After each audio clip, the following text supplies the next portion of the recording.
If you are starting in 2026 and you don't want to blow your account, so watch this video till the end. So who this video for? First, for beginners, those who are new to trading and they want to know more about forex trading. And number two, small accounts, those who have accounts which are below 1k USD. Okay, and also number three, no experience, those ones who don't have any experience in forex. You don't have a strategy, you don't have risk management plan and everything, when you don't have any experience in forex trading. So this video is for you.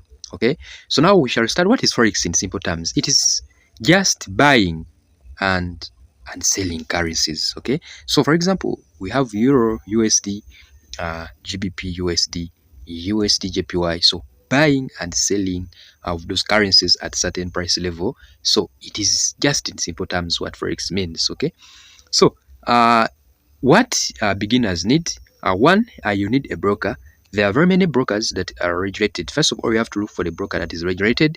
One, you can use XNS broker, you can use FBS broker, you can use XCM broker, FX Pro. So there are very many brokers that you can actually use, but they have to be licensed and regulated, guys. So now for my case, I use an XNS broker. You can check it in the description to sign up. Okay, so now number two, as a beginner, you need a trading view. So now this one I'm using here, it is a trading view. So now this one, it is very easy when you are backtesting your trades. Okay, so now you can easily backtest using this to know your strategy, how to use it using a trading view.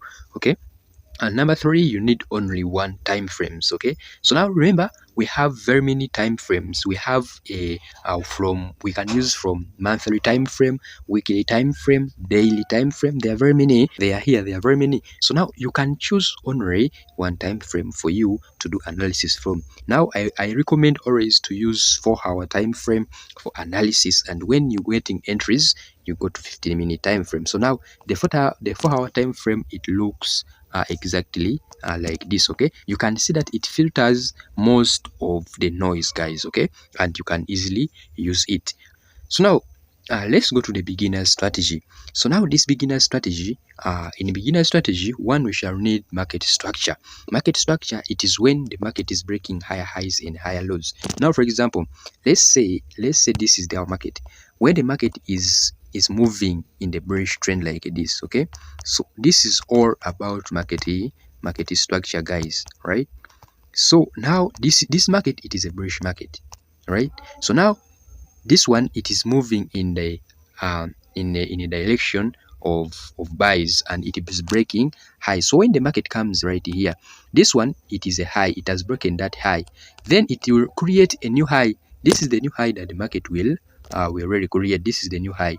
And when the market comes back, when the market comes again and breaks that new high, it will create another higher high, right?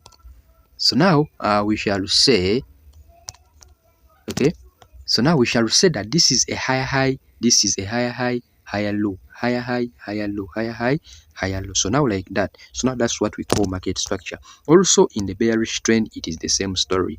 Okay, the market can move in the direction of the sales, right? You can see that the market can move in any direction. So all this is what we call market structure.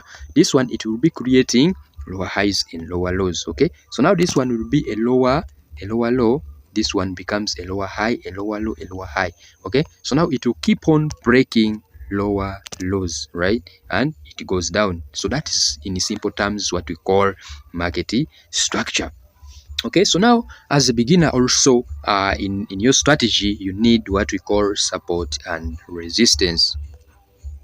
This is the best strategy for beginners. So now here, the support, it will act like a floor. Okay, it will act like a floor, and the resistance, it will act like a ceiling, right? So now when the market is moving in a bearish trend, now let's say here the market was moving in a bullish trend, right? So now always the market will create what we call the floor. It will create support levels, right? When you look right here, this is a support level. You can see that when the market came back to your support level, it bought again, right? So now this is a support level, and the market just came and tapped this support level and it moved up. Okay, see that it broke another high right here, creating a higher high, as we talked about in market structure, right?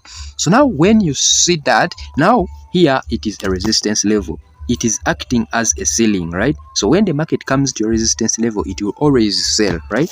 So you can see that here the market came and tapped your ceiling, it tapped your resistance level, then it soared here massively, right? It soared massively. So now this is a very good resistance level. Always when the market touches your resistance, it will sell. When it touches your support, it will buy. So now when you understand that, I'm telling you that you will get very perfect view of this trading.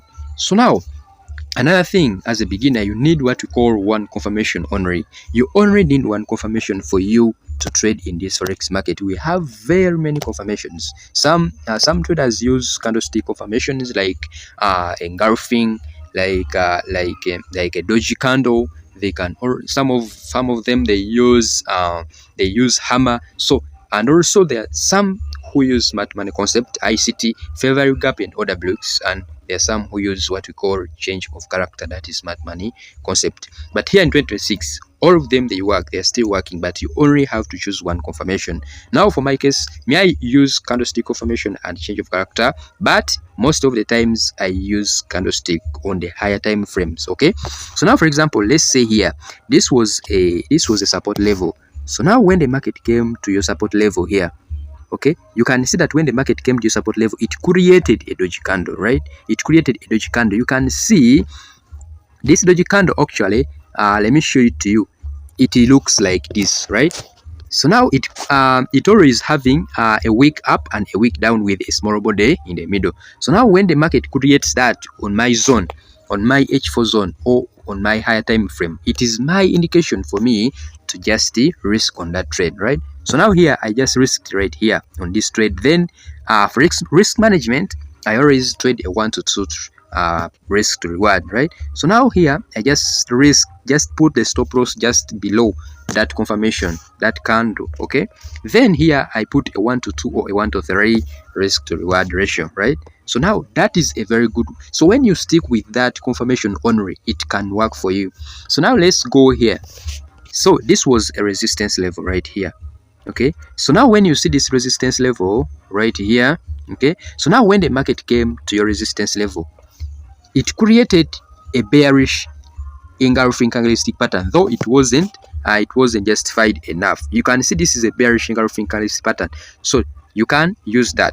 So now let's go to another resistance level. When you look at this resistance level here, okay, this was a resistance level right here. So you can see when the market came to your resistance level, you can see there are very many confirmations here that the market, it even created an insider candles. So now it is your role for you to enter from here. Always we put our stop loss just above this, then the TP, it is a 1 to 2. So always stick to that. So next thing, don't overtrade. Don't overtrade. Even if you trade, like even if you get 2 setups in the week, it is enough for you. So don't overtrade as a beginner. Okay, so now mistakes to avoid. Here are the 2 mistakes that you have to avoid as a beginner. First, over leveraging. Don't use higher leverage, right? Don't open very many trades at once, right?